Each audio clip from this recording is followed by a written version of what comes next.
সকালে মন্ত্রিপরিষদ বিভাগ থেকে দায়িত্ব দেওয়া হয়েছিল আলোচনা করার জন্য এবং সমস্যাটা মূল কোথায় সেটা বের করার জন্য। তো আমরা এতক্ষণ আলাপ করেছি।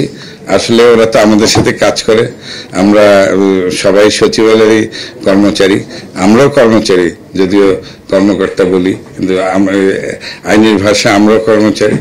তো আমরা আসলে কথাগুলো বলেছি, ওদের কথা শুনেছি এবং যেহেতু জিনিসটা একটু তাড়াতাড়ি ওনারা চান, সেই জন্য আমরা ঠিক করেছি কালকে সকাল 10টায় আমরা যারা আছি এটার সাথে সংশ্লিষ্ট সব সচিব মিলে আমরা মন্ত্রিপরিষদ সচিব মহোদয়কে এই কথাগুলো জানাবো।